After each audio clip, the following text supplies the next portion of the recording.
Ebazibwe kyesebazibwa omulungi baniraba vidiyo eno batulaba ekirooto kyo wonna ewakiteeka wonna ewakiteeka kiteeke ku vidiyo eno ngenda kugezaako kyonna kye nsobola ngenda kukola vidiyo ndowooza nga 3 nga nziramu ebirooto byonna ebiteekeddwa ku vidiyo eno emu. Mukama ebazibwe. So laba vidiyo eno oba nga tulaba ekirooto kyo kiteeke kuno. Abalina ebirooto ebiwanvu kebeera mu comment section ojja kulaba ennamba y'amasimu enamba z'essimu zisooka mu comment esooka waggulu. Ennamba ezo zikozese okuba ng'osindika ekirooto kyo ku WhatsApp oba ng'oli Uganda you can call direct. Mukama ebazibwe nnyo. Tugenda kwatandikira wa mikwano baateeka ekirooto kyo kyonna wonna. Sooka olabe vidiyo eno weegwako nga tokirabye. Ngenda kwa vidiyo 3 zenzirako okukola ebirooto ngenda bijja ku eno vidiyo eno. So mukwano gwange laba vidiyo eno mpaka weekoma. Bw'atulaba ekirooto kyo toteekako nga tonagiraba. Ojja tukonfuzinga wanja following ekirooto kimu ku kimu. Ebirooto ebiwanvu bagambye mubisindikire ku WhatsApp ku nnamba ze mulabye ezo zonna ziri ku WhatsApp oba you can call. Calling is better. Mukama ebazibwe nnyo. Praise God, I dreamt when I see yellow color and blue. Tetaddeeko linnya.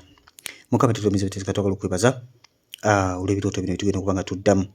Tatumize bitezi tukoola omwoyo wa Mukama omwoyo mutukuvu jangu otuyambe jangu ovudde ebirooto by'abaana bo ate era obayambe okuba nga bategeera ebirooto byabwe mu nnya Mukama waffe Yesu Kristo. Amiina. Mukama yebaze omusikirize basabireko musobole okuba nga mutegeera ebirooto byammwe. Bana nsaaba okuba nga nziramu ebirooto byammwe buli kaseera njagala mwe kennyini muyige okuba nga mucommunicatinga n'omwoyo mutukuvu. Just mba basics zokka. Mukama yebazibwe nnyo. Omwoyo mutukuvu yasinga okutegeera ebirooto. Praise God, I dreamed when I see a yellow color and blue. Yellow color representing busibe ate blue representing Bwakabaka bwa Katonda. Nakola video ekwatagana ku colors but yellow color nagiskipping abane munansonyiwa. Simanyi lwaki nagyerabye ogiteekamu but etegeeza busibe. Ate eno blue representing ggulu kati kisinzira colors zino oba ozirabye okujja bulungi amakulu g'ekirooto. So atuga nti etegeeza ggulu etegeeza busibe ekirooto kyonna nga bwe kiba kifaanana kiba kirina kye kitegeeza. Maybe eno kyatandikiddewo busibe naye nga gikyakomekedde nga kuliko promise y'Obwakabaka bwa Katonda. Kisinza ekirooto kyonna bwe kiba kifaananye lwakubanga just kugamba walaba kala blue. Situmanyi wagiraba otya byali bitya. Ono bamiisaani Primrose Kandia Nalumu. Okay, katwale Primrose Nalumu. Agamba praise God, brother Stephen. Me, I normally dream when I'm entering a toilet, but the toilet can be very dirty. I end up not going there. Now, ebirooto ebikwatagana mugenda mu toilet ebisinga bitambulirako okwenenya kubanga mu toilet batwala obukyafu. Toilet oba ogenze kwerongoosa oba ogenze kwetawuluza oba ozitoowereddwa ng'obuzito bukuli bubi ng'oyagala kuba kuwummuza naye nga bukyafu. Eno obukyafu tubuwummuliza ku musaayi gwa Yesu gwe gubunaaza gwe gubujjawo. Kati oba ngenda mu toilet ng'olaba nkyafu ekirooto kino kisinziira most of the times. Kaakati ebiseera ebisinga kiyinza okurepresentinga abamu oli mu toyi ng'olaba you uncomfortable olinga toyi ebituli abantu bakulingiza. Oli mu toyi naye ng'olaba bakulaba. So ekirooto kisobola okurepresentinga okuba nga okwenenya kwo tekugenda buziba nga you uncomfortable weenenya nga like tosobola kweyabya bulungi maaso ga Katonda. Maybe w'osabira Mukama yebazibwe oba nga maybe w'osabira walungi naye nga gwe togenda buziba mu kwenenya. Abamu mwenenya ku mumwa. Okwenenya kwammwe kwa Mukama tusonyiwe tusaasire twabbagane oba weebase twayenda twayonoona olinga asoma sappule. Mukama yebazibwe nnyo munansonyiwa bannange. Naye nga kyekyo mikwano olaba wakyafu kebera whether you're doing the right thing. And sometimes Mukama oluusi akozesa ekirooto kino okulaga okubaako wakugaana ekintu kyakugaana. Obadde olina kyogenda okuyingiramu n'obuuza Mukama n'olaba tutangulaba toyi nkyafu ng'ogenda giyingiramu n'otayingira. Mukama Katonda sometimes akikozesa okubaako ekintu kyakugaana. So obadde olina ky'obuuza Mukama. Kale Mukama Katonda akumpeera omukisa. Rose oli eyambadde yero ne bulusi nakutegeera ataddeko linnya. Praise God, brother Stephen. I dreamed when I was climbing a big tree. It had many branches and was very healthy with a lot of leaves. I struggled to climb, yet the tree was so slippery. My neighbor's girl came and was showing me where to touch and to step till I reached the top part of the tree with the girl who was showing me where to touch, and we sat up the tree with the girl and her younger sister, but I was very tired. What's the meaning of the dream? Thank you. Kyendoza ku kyoto kyo kino kyendoza ndi Mukama Katonda ayagala you stick on him. You stick on him ate obeere n'omwoyo w'okwegendereza. See, the tree is slippery. The tree is slippery until when you get the top here olina okwegendereza and you have to get direction, engeri y'okulinnyamu omuti ogwo. Omwana tujja mutwala nti akiikirira omwoyo wa Mukama, omwoyo mutukuvu agenda okuwa direction okutuuka waggulu ku top. Mukama yeebazibwe. So obulamu bw'obwe tebugenda okuba nga butambula. You have to be very, very careful when you're following the Holy Spirit. Olina okubeera very, very careful. That's how you're going to see God. That's how you're going to reach on the top. Bw'otyo bw'ogenda okuba nga weekulaakulana, bw'otyo ogenda okuba nga oprosperinga nga weegendereza. Mukwano obulokole bwa kwegendereza, obulokole bwa kugoberera mwoyo mutukuvu. The true children of God are those who are led by the Holy Spirit. Obulokole bwa kwegendereza, obulokole buseerera, so seera saba yonna n'ogwa. So olina okunywera mu kakuba akafunda mukwano gwange. Kwange kuba egende magombe gazina baliira bangi nerigenda mu kudufunda jeko kwali akaseerezi n'abalira batono ate mwetukuvu yalina oddi kulaga, yalina oddi kuyisaamu. Praise God, Brother Stephen. I got a dream about a snake, and the snake came jumping and asked me, where is my daughter? It wanted to eat me.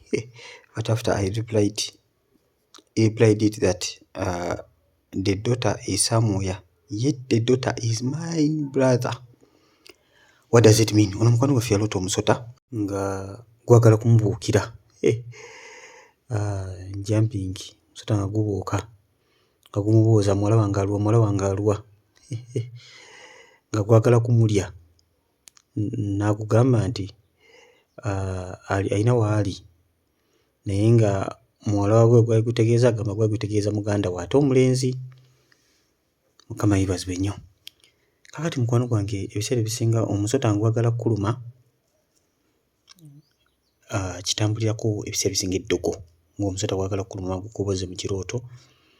Eddogo oluusi endagaano z'ekika, ebintu bibanga bibiri bitambulirako omusota guno. So probably liyinza okubeera eddogo nga linoonya muganda wo, muyita na muwala wange. Mukama yeebazibwe nnyo. Probably liyinza okubeera eddogo oba endagaano z'ekika ku bibiri. So kyenja okusaba buuza omwoyo mutukuvu, Mr. Vianney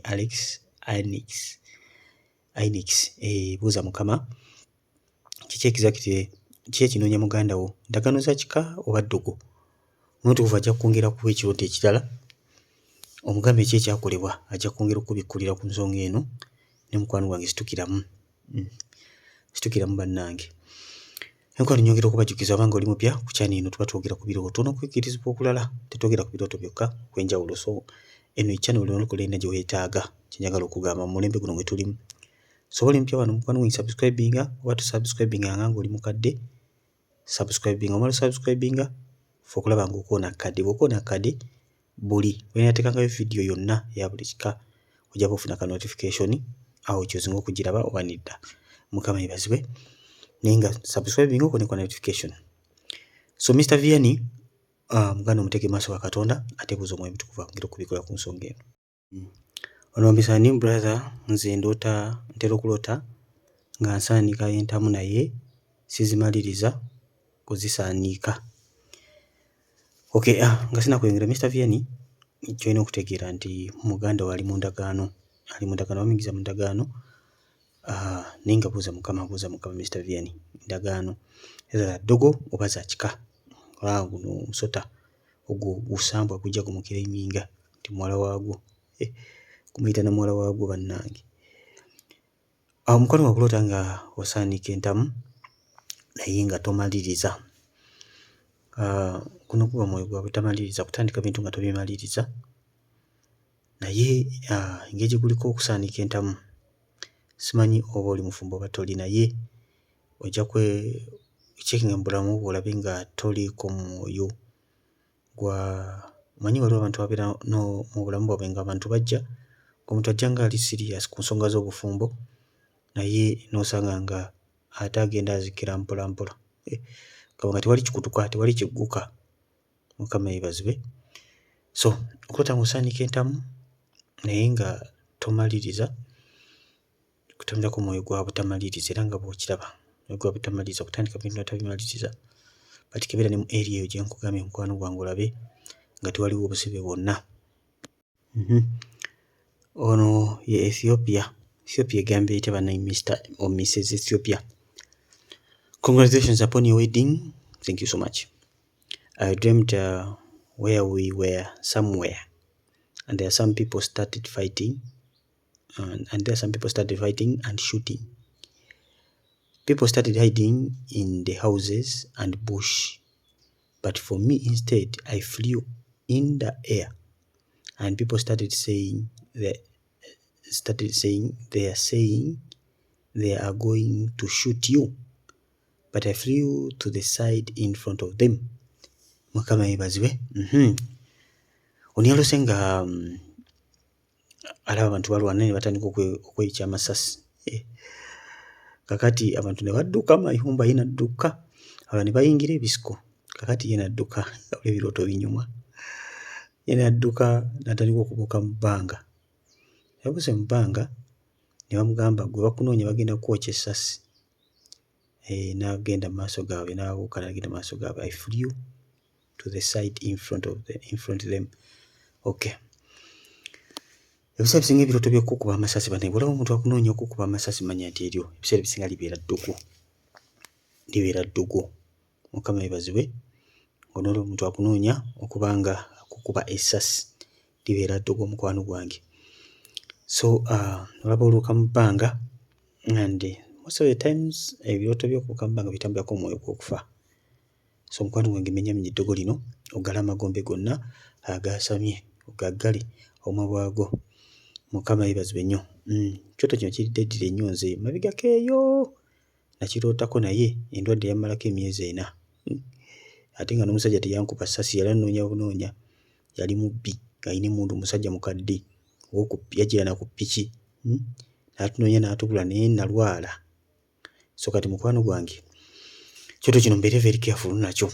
Nze yakiroozaako nze nyo kibabuulira. So menyamenya amaanyi g'ekizikiza, tusanze mu nkozi omulabe sitaani, wonke musaayi gwa Yesu. Praise God, brother. I dreamt my mom was here in Dubai. We were work.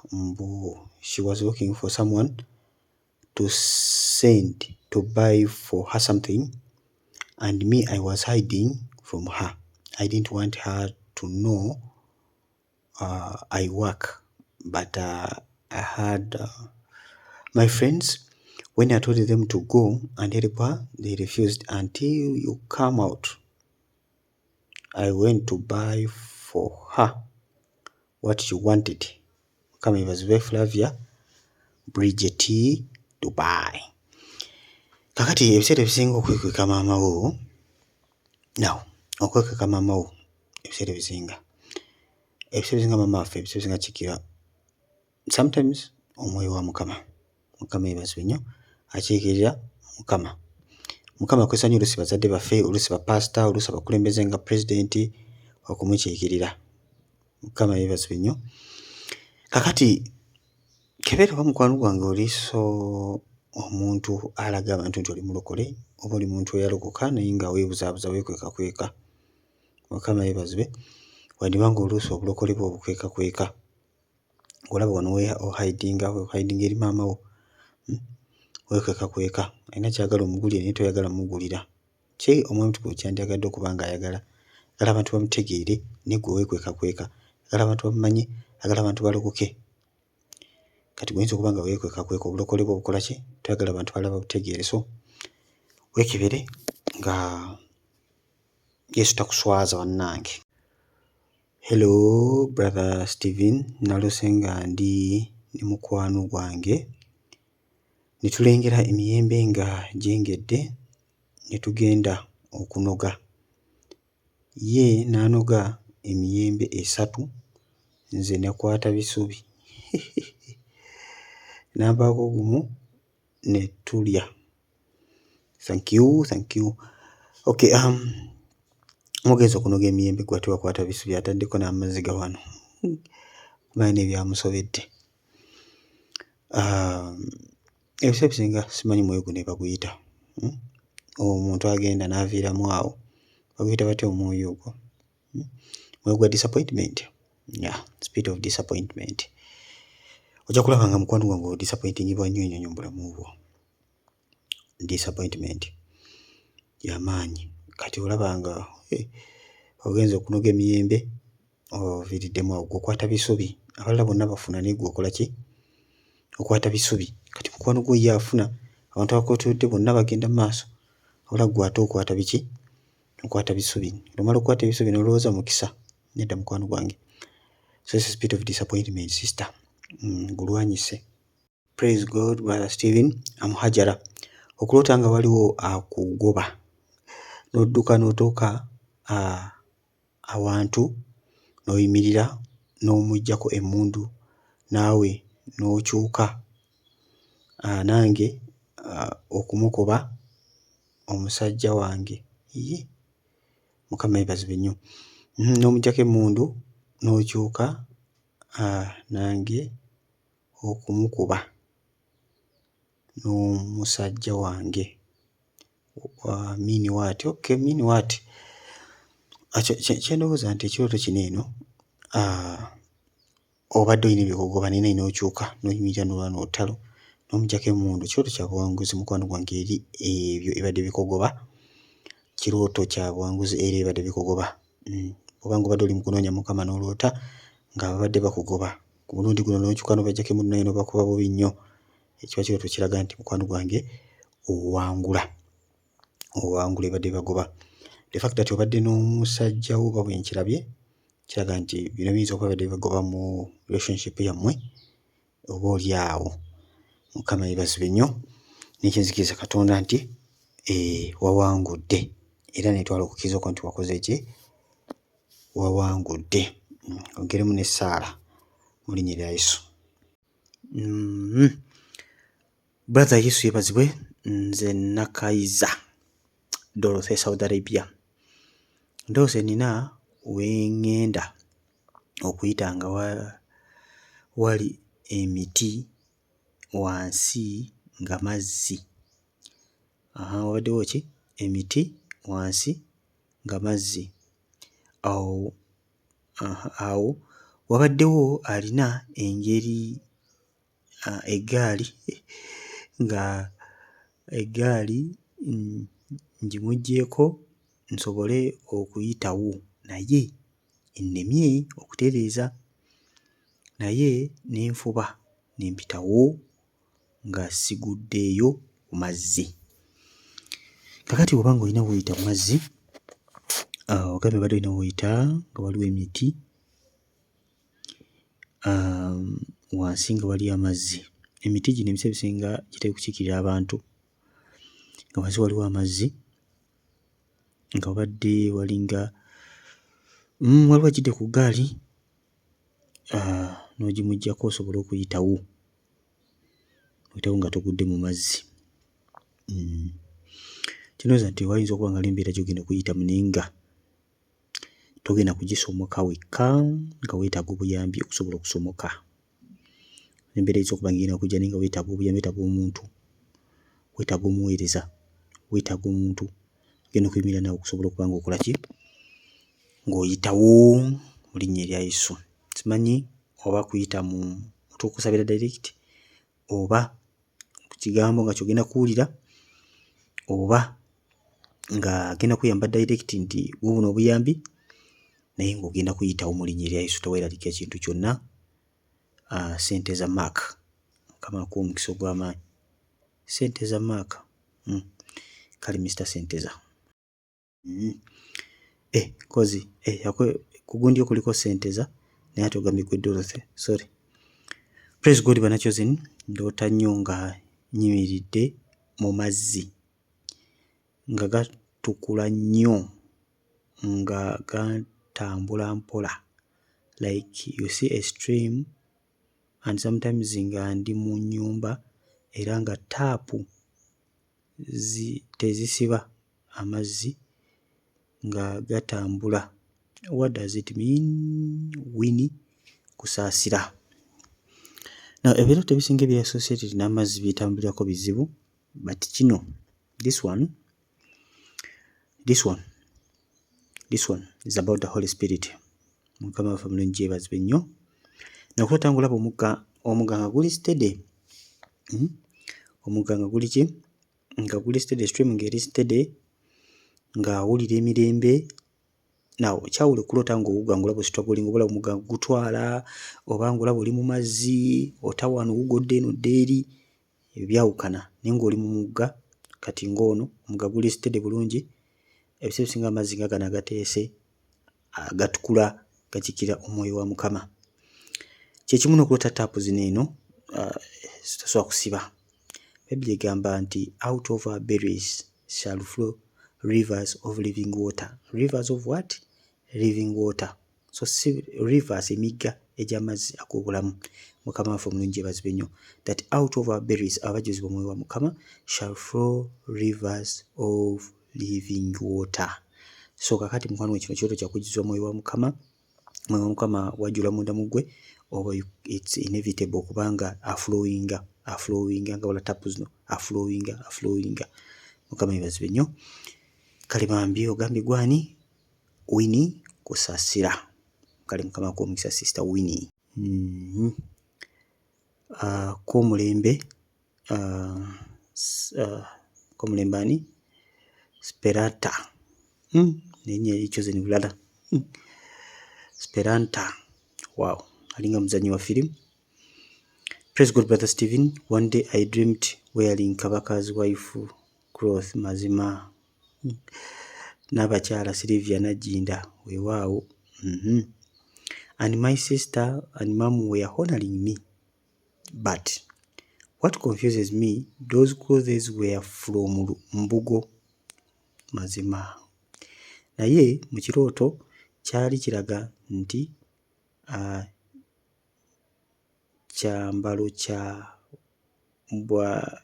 kyaki kya n'abakyala n'engule ku mutwe wange, and many people were wondering how I became a queen, but they were also honoring me. Stay blessed. Mukama yeebazibwe. Now what also confused me, kwe kwambala embugo. Kyambalo kya bannaabagereka nate ng'oyambala mbugo. Mukwano gwange ekyo tekiba kiyambalo kirungi. Now ekyambalo nga kino oba ekirooto nga kino kiyinza okukiikirira evil powers, amaanyi mabi. Mukama waffe omulungi yeebazibwe. Mukyala wa kabaka ki? Not so many dreams Katonda wayinza okweriviringira mu kabaka. Kati nga bano bakabaka baffe ab'e Uganda bwe batyo, kubanga most of the times batambulirako obusamize bungi. Bakabaka kati ngeno mu Africa batambulirako most of the times obusamize, endagaano z'obusamize. That's why most of the times Mukama atera okwesaba nga ba-presidents bwe batyo, bati bakabaka. So kino ekirooto kino olaba oyambadde nawe embugo, culture wear, mukwano gwange kikulagirawo. Wandibanga wali emyoyo gyakuwasa ng'afuuka n'abagereka waagyo. Mukama yeebazibwe. Kakati awo ojja kubuuza omwoyo wa Mukama akulage lwaki olina abagereka. Ani kabaka ki yakuwasa? People are honoring you baluwa. Mukama yeebazibwe. People are honoring you mu bwakabaka kubanga oli mukyala wa kabaka oyo. Kati mukwano gwange ngamba kwerwaneko, endagaano zino zeekutuleko, zeeyambule zeekutuleko ddala n'ekyambalo kino kimanto kino kimanto kya sitaani okyeyambulire ddala. Feno mu bwakabaka bakola tetwambala mbugo. No.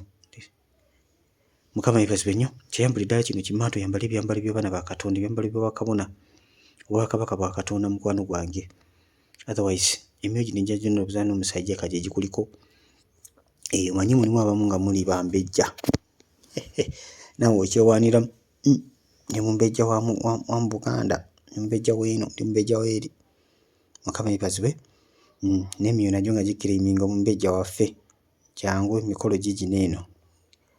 So mukwano wange ndaganiza okutukozeegaani ayambulire ddala. N'abantu abasinga bwe twogera ku bintu nga bino bagamba bannaye kati kitegeeza toli Muganda, okyayi Obuganda, okyayi bajjajjaabo beegaana. Mukama yeebazibwe. Kakati ng'omwana wa Katonda olina kitegeera nti ebintu bino ebikontana ne Katonda tolina kubibeeramu. Tolina kubibeeramu ekintu ekirimu obusamize tolina kibeeramu no matter what noba weeweereza otya. Mukama yeebazibwe nnyo. Osigala oli Muganda, toli Muzungu, toli muki, oli Muganda.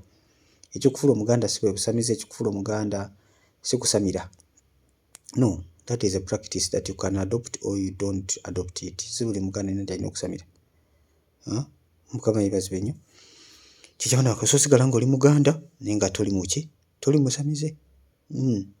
Obulimba bwa Sitaani yali yeekwata dda mu buli area yonna. Kati obwakabaka bwa Katonda bwajja, osigala oli Muganda naye nga toli muki, toli musamize. Amakaba simanya obujjajjaabo, simanya biki. Ani yagamba nti no, that was Sitaani yawamba buwambi. Naye nga obusamize tebulaga nti Katonda yakutonda, Lubaale yakutonda. Kati Lubaale bugambye nti Lubaale yakutonda, Lubaale waliwo ajja n'agamba nze yakutonda. Lubaale tayinza kujja nakkeminga nti yakutonda, tasobola. Ajja buzi kuwoza muzzukulu sima biki. Naye nga tagambako nti yakutonda. Tasobola nakuwa amateeka nti tobbanga, toyenda nga tottanga, that is none of his business. Kubanga Sitaani, in fact okutta no problem, okwenda no problem, okuvuma no problem, okulwana no problem, ettima kuloga byonna twatugende kusiranya abantu byonna twatugende no problem because talina mateeka, takwagala, is not even takulinako, just alina kwebuzaabulizaako. Katonda waffe yatwagala, Katonda waffe yatusanyusa, Katonda waffe yatubeererawo, ate Katonda waffe oyo yayagaliza abalala ebirungi. Tasobola kugamba nti tooli booli kola oti. Mukama yeebazibwe. Babiri Harriet agamba atya, praise God, nsaba kuntangazaamu. You said that we have to not pick our ex's contacts. Okay. Kaakati bwe tuba nga tubalinamu abaana tukikola tutya? Okay, mukikole bwe muti bannakyuze. Bw'obanga mwali mu bwensi n'ozaalayo omwana, oba wali mukazi na musajja naye ng'oli mu bufumbo bakawundo kakuba eddinisa, n'ozaalayo omwana, kati walokoka, oluusi nga mwayawukana, kakati omuyinamu omwana, ate eno ffe tubagamba nti si kirungi kubeera nga mucommunicating ne ba ex bammwe olw'endagaano ezo okuba nga zaagala okuba nga zindamu zibakiriminga n'ebirowoozo nakino embiri ya mugoloboka. Mukama yeebazibwe. Kakati ekituufu kiri nti kyolina okukola bw'oba nga omuyinamu omwana, you have to keep the contact because after all omwana si wo, omwana wa musajja most part, even in the Bible omwana asinga kubeera waani, wa musajja. Era bw'osoma mu Bible the son of ne bamaatha osanga tebabookedde nako. Mukama yeebazibwe nnyo. Naawe osigezaako okugamba nti abaana si babakyala, nedda, abaana babasajja ebiseera ebisinga, n'omukyala naye okusinga bamubalira family yaani ya musajja, namwe mukimanyi bulungi nnyo. Mukama yeebazibwe. So kakati you have to keep in contact with the fathers. Kikulu nnyo omwana okuba nga meetinga taata we, okuba nga omwana amanya taata we, okuba nga omwana ayogera ne taata we, ate nawe ng'oyogera ne taata we. Kubanga alina okusoma, alina okulya, alina okubeerawo, ate era alina okufuna omukwano gwa taata we. So mu mbeera efaanana bw'eti, we have to communicate with the father. Kakati mmwe abatazaalangako, olina ekisiwo kati walokose, oba tolina boyfriend walokose, twagambye ebyo ffe tetubiriimu, omuntu aveeyo Mukama. Ate you're keeping the contact, just talking. Kyovola bulooto ebirooto ngodde mabega buli kaseera, kyovola ex akulemedde mu birooto kubanga wagaana okwawulira ddala. Mukama yeebazibwe. Obuzibu ndagaano zino kubeera nga zikulemerako, oluusi omubiri gwo kutawaana, nawe kennyini ebirowoozo kutawaanya n'okugamba naye banakola nsobya oba biki. Mukama yeebazibwe nnyo. Ate ebiseera ebisinga abasajja tebakyawa, kati gweoyinza okulowooza nti nze just nkera okulaba nga lumu, naye ddala nakandi wankyayira ddala. Mukama yeebazibwe nga n'ebirowoozo bigamba abaana ng'omulenzi wange ate namuleka vale wandeka banne sifunanga alinga gwe era sirimulaba n'olaba ng'oli so special. Mukama yeebazibwe kuba akusika eriyo. So keep in contact with the fathers but be very careful. Be very, very careful. Abamu oli mu bufumbo but every time munyumya ne X olw'okuba ng'omuyinamu omwana ajja kufuumula n'omwana wo. Mukama yeebazibwe. Olina okubeera omukazi omulokole omugezi n'omanya nti bwe bakuba it's for school fees oba oyagala kugenda na mwana fine but it shouldn't be every time. That every time akuba sawa 3 sawa 2 sawa 4 abaina akajanja mwana yasuza atya mumpeeko 7 mumpeeko kawungezi mumpeeko macha buli kaseera no. Mukama yeebazibwe. You have to agree. Obanga mwogera ebintu ngifanako bwe bityo. Straightforward. Go to the point. Temuddamu ate bali bati eyo ate sima biki enkuba etonnya musana gwaka sente zibula bikeeno mwezi babuze mujje eno. Mukama yeebazibwe. Nani n'abakijje Daisy. Okay. Nalose taata wange nga nkuba empiso y'obutwa mu bitundu byange ebyekyama nyamba mbuulire ssebo kitegeeza ki? Kale nnyabo kankubuulire kitegeeza.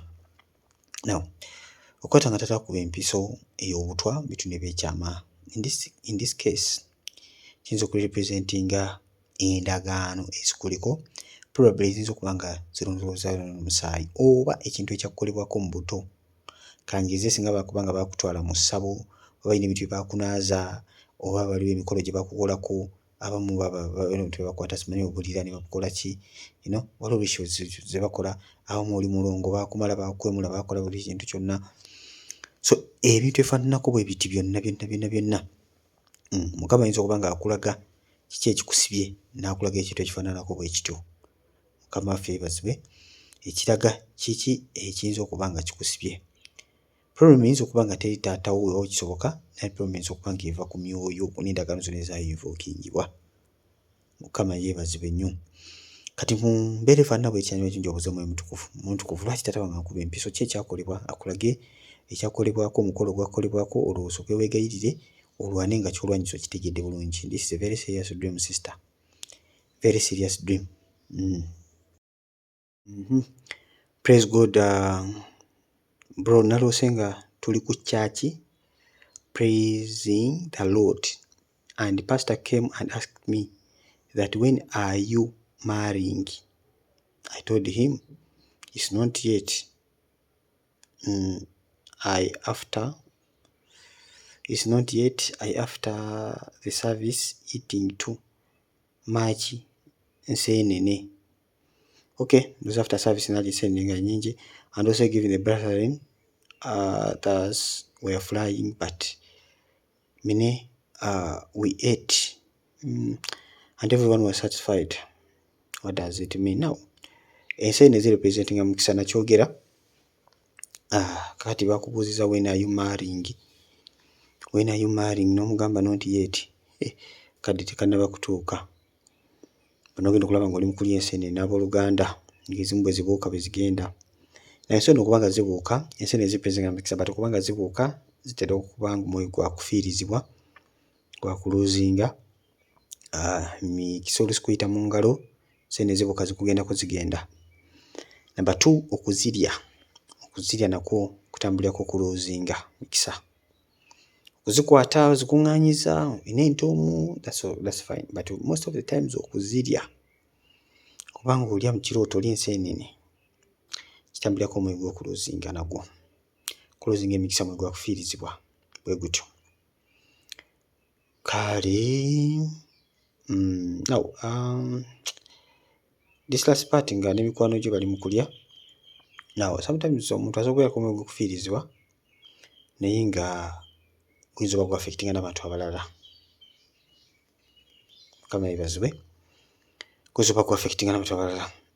So buuza Mukama because kino ekyokumaringa mugamba it's not yet time.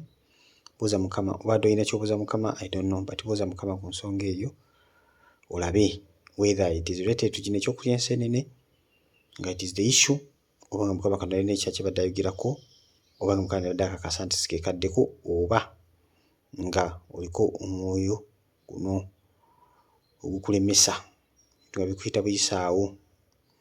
Kale Kibuuka taxi. Praise God, my brother.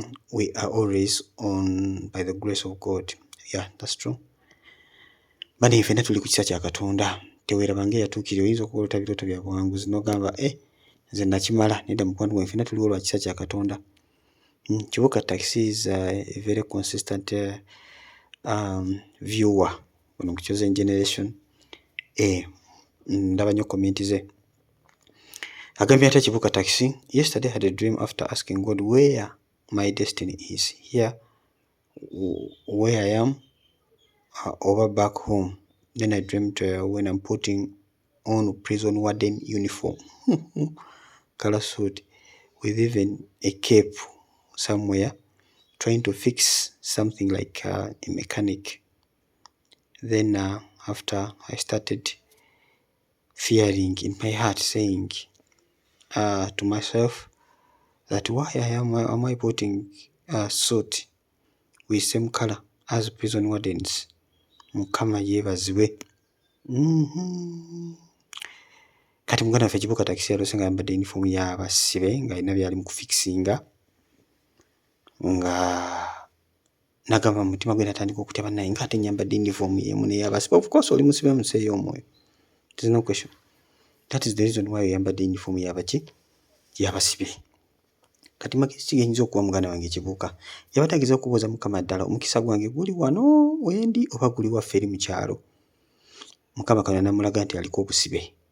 Kakati wawuza Mukama kyali nakulaga kyala yakulaze bulaze busibe. Yakulaze buki busibe. Mukwano omukisa gwo tusigamba nti gulina kubeera mu kitundu kimu kyokka. Omuntu aliko omukisa baliko omukisa just Mukama Katonda akusimba busimbi mu kifo nagamba wano wenjagala okolere emirimu kubanga naye Mukama balina emirimu gye. Ayinza okusimba mu kifo nagamba wano wenkwagala ole emirimu Mukama gy'aba ayagala okole n'abantu bagenda okusindikira ne mu kitundu bongenda okubeera n'ayagala okulabizaawo omukisa wakutadde. Tekitegeeza nti omukisa gwo gulina kubeera nti guli mu kifo kimu nti guli awo nedda mukwano gwange. Omuntu aliko omukisa baliko omukisa. Whether ali mu kibuga whether ali mu kyalo wonna omuteeka baliko omukisa. Musuule mukomera musuulebwa abaliko omukisa. As long as tali mu kkomera lya mwoyo. Mukama yeebazibwe nnyo omuntu aliko omukisa baliko omukisa. Yusufu yaliko omukisa ne bamusuula mu kkomera n'abeera basooka mutwala kukola nga house boy n'abeera wa mukisa mu nnyumba eyo. Buli kintu ne kiraba omukisa olwa Yusufu. Ne bamugyamu ne bamukuba mu kkomera n'alaba omukisa ati n'alikulira. Mukama yeebazibwe. N'alikulira ekkomera. Ate ne bamugyayo n'afuuka katikkiro n'akulira ensi yonna. Kati omuntu aliko omukisa baliko omukisa. Kangereze ku mulala. Yakobo omumanyi bulungi. Yakobo yalina omukisa yagenda mu Labani ewaka we wajjula bikolimo. Yakobo olwayingira bw'ati byonna ensolo ne zitandika okuzaala naye ne bwe yavaayo n'agenda gy'agenze. Era still he was a blessed man. A blessed man is a blessed man. A cursed man is a cursed man. Ne bamutwalawo. Mukama yeebazibwe. Kakati mukwano gwange omukisa gwo Mukama Katonda ajja kukuteera wayagala obeere naye ekyo olina okutegeera nti oliko obusibe. Kasi tumanyi busibe eki naye omuntu kuva ajja kwongera okubikkulira akulaga obusibe bwe buva. Kati ekibuuzo ekituufu ekyokubuuza kati Mukama muganda wange Kibuuka taxi Mukama busibe eki lwaki ndi mu uniform kyekibuuzo ekituufu. Awo ebyomukisa bya Mukama Katonda olina okulaga olina kusooka kusumululwa. Wetaaga deliverance wetaaga kusumululwa muganda wange. Obisaani ono Namata. Okay, Namara Tracy. Namara.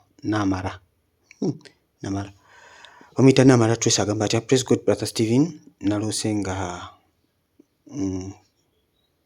nkuloosinga oluzzi nga ngenda kitegeeza ki? Mukwano gwe kitegeeza kusomoka to overcome.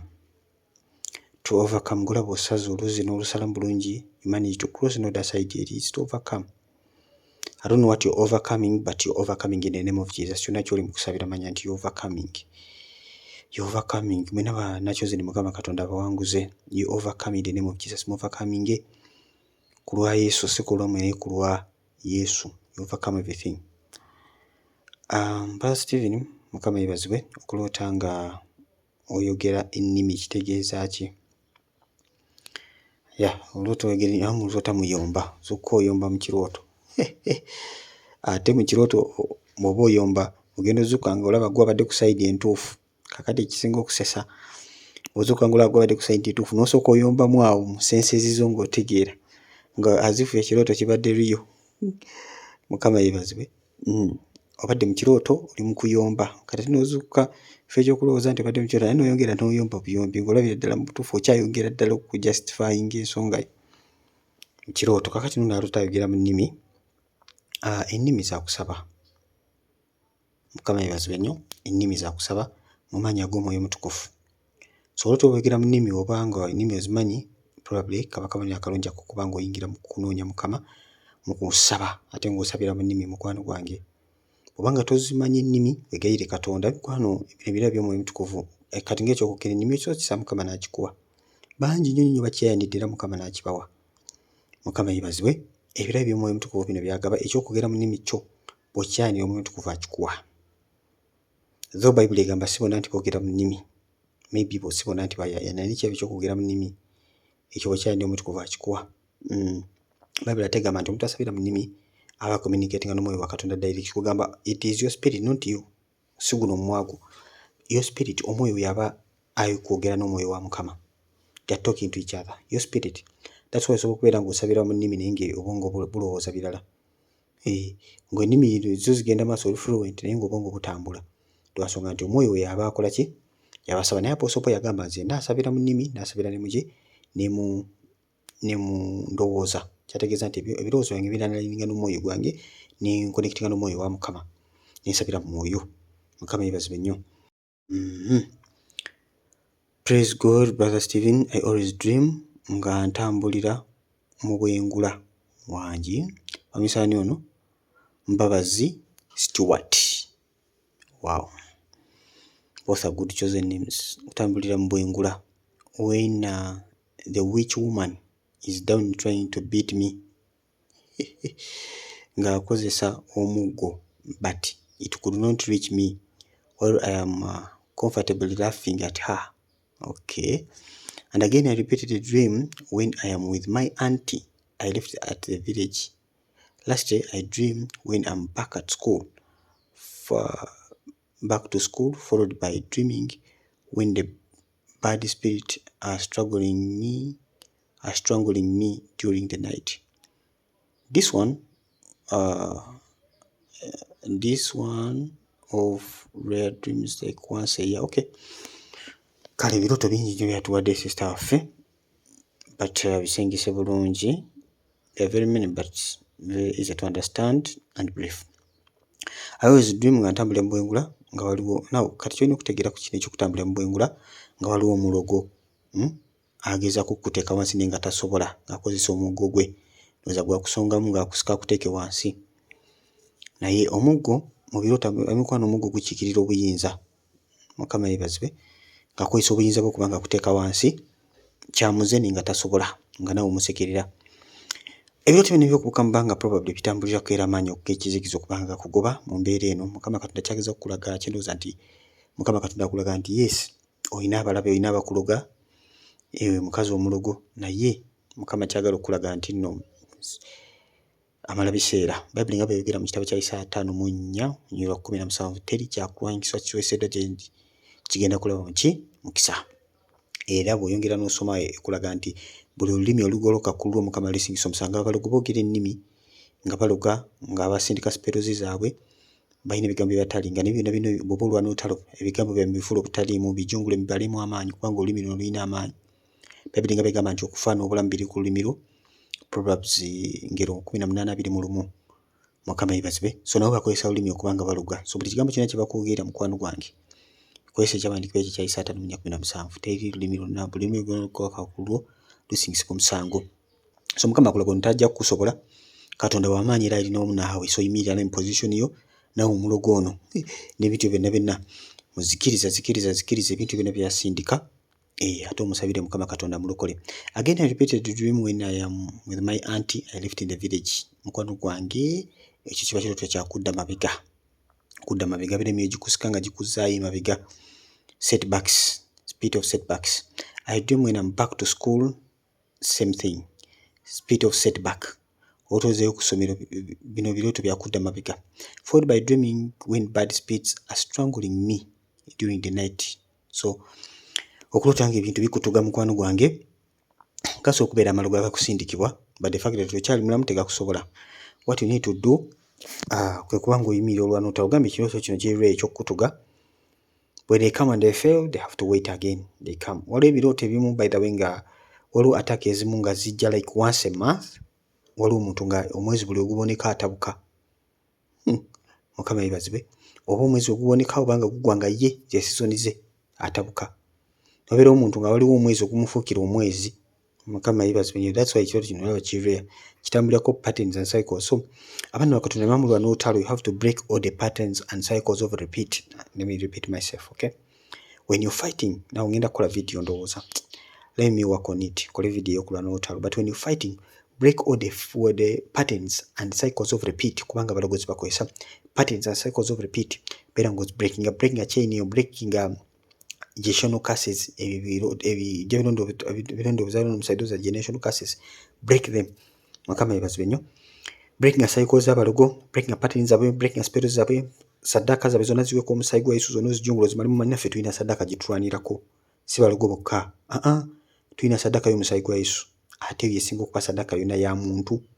Jesus was 100% human and 100% God. Kyobola abalogo naye baagala okukola ebintu ebiri extreme, batta bantu, basaddaaka bantu. Naye naffe Katonda yatusaddaakira dda omuntu ye Yesu, ate guli omusaayi teguliiko bbala yadde. So guno omusaayi gwonna ogw'abantu, whether batta muntu, whether batta kisolo, tegusobola kusinga musaayi gwa Yesu. So ffe tulwanira waggulu. Olina just kuteekinga buyinza bwo ng'omwana wa Katonda n'olwana n'owangula. Kale staff embabazi Stuart, Mukama Katonda akwe omukisa ogw'amaanyi atakuwanguze mu byonna mu linnya lya Yesu. Mukama yebazibwe Brother Steven. Nze ssanyu Juliet naloose nga Pastor Tom amaze okubuulira ekigambo n'akola atya netugulawa microphone oluvannyuma nennongoosa engatto ze nemmala nengezaamuko bano Oluganda nga luntawanya. Okay, namala nalongoosa engatto ze namala neegezaamuko naye nga gaamu yasole y'engatto eyagala kuvaako ninzizaako. Mukama yebazibwe nnyo. Nawo ekirooto ky'engatto kibeera kyamagenda. Weegezeza musimanyi oba zaakutuuse oba tezaakutuuse, naye ng'engatto gaamu ayagala kuvaako naye wabadde ozirongoosa. Nawe okulongoosa engatto z'omuntu kuba kuyimirira na muntu oyo mu magenda ge. Mukama yebazibwe nnyo. Nawe Pastor Tom amagenda go gamanyi gakubuulira njiri, musajja muweereza wa Katonda. Bw'olaba olongoosa engatto ze, Mukama bagamba yimirira naye. Engatto ze ge magenda ge, bwe buweereza mwayimiridde. Mukama waffe omulungi yebazibwe. Olaba ne gaamu naawe agagambuse. Kati Mukama Katonda bayagala oyimirire naye mu buweereza obwo. Baako kyokola mukwano gwange. Kwata muki mu ekyo Mukama Katonda kyakuwadde, omubuleesinge asobola okuba nga atambuza omulimu gwa Katonda. Nawe kye mulina okutegeera nga bana ba Katonda bagamba nti mu ndagaano enkadde wabeerangawo kabona omukulu, that was the high priest. Kabona omukulu oyo nga ya dividing ebiweebwayo bikuŋŋanyizibwa mu kuva mu bubondo obw'enjawulo, okuva mu makanisa ag'enjawulo n'agabiza evenly okusinziira ku bwetaavu bulinawo. Bayibuli egamba kabona omukulu gwe tulina mu ndagaano empya is Jesus, and Jesus decides where his money goes. Yesu yebazibwe nnyo. So bulaba Yesu bw'aba akugambye nti wano teerawo ensigo, wano teekawo kino, teekawo, kubanga waliwo obwetaavu era kyaba akugambye yabalowooza nti bw'okiteekawo kiba kigenda kukola omulimu, ate naye bw'ate bw'agenda okuba nga akola ki, akubuleesinga. Mukama yebazibwe. So stand nga naawe ogenda kulaba omukono gwa Katonda. Before you do that, when you're going to do that, inform the Lord that I'm doing what you said. Yes, bw'oba ogenda kuwaayo kikwata ekyokwebaza kyo, tendereza nakyo Mukama. Towaayo bwe tendereza nakyo Mukama. Ebbayibuli egamba tusinze Mukama n'ebyaffe byonna. Tendereza nakyo Mukama oleke okiweeyo. For God loves a cheerful giver. Towaayo ng'oli mu kubuusabuusa, towaayo ng'otunudde olinde ku akawunti olabe eziyiikako. Nedda, suubira nti Mukama Katonda agenda kukola bulungi, but you don't know how. Just manya nti Mukama Katonda agenda kukola bulungi era agenda kukuwa. suubira okuva eri Mukama Katonda. Emukwano munsikirize mperekereze nabagambye ebirooto byonna muteeka ku video eno ngenda kisa ku kyonna kiswa ngenda kola video 3 mwezi gwayo. I shall be moving on. Ezinabeeze ebirooto nkoze video endala nga si ya birooto naye video 3 zingenda okuddako okoleza ebirooto ngenda ku birooto byonna bijja wano. Nyongera okulaba nga ngeza kuyamba abateeka ebirooto ku videos enkadde, videos nyingi eziri kuno. And videos ngenda ziteekako omutwe ngenda kutandikira ku 1, 2 then 3 njaziteekako kale ojja kuba ng'oziraba za identifyinga. Njaziteekako omutwe ebirooto njateekako part 1, part 2 and part 3. Mukama yeebazibwe nnyo. Then from there we shall be naming others. Kale ngambye video 3 zingenda okukola nasema ebirooto ebiteereddwa ku video egenda okuba eno yennyini. Mukama banjagale abampeera omukisa abakole bulungi ate bayambe okuba nga mutegeera ebirooto byamwe kyekisinga ddala obukulu mu linnya erya Yesu. Mbaganye mwena bannachosen njawo bajjukiza tulina get together genda beera ku Saturday. Bw'obanga wandyetaaze bana okujja tujja kuba nga tukwesunga okuba nga tukulaba. Bayimba baffe bonna twagala kuba meetinga, twagala kubalabako buli mujje tusanyukire wamu, mujje tunyumirwe, mujje tusabiriŋŋane. Egenda beera Kyebandu wano kumpi Kaleerwe Church bayita Rock of Ages Family Church Kyebandu. Mukama yeebazibwe nnyo. So enamba z'amasimu kweziri awe, comment esooka waggulu. You can call me direct. So kumpeeza message ku WhatsApp, but calling is better. Calling is better. It will save you time. Mukama banjagalire abasanze bankole bulungi sikadde bless you kwa chosen nation. Bere bulungi bweraba. Stay blessed.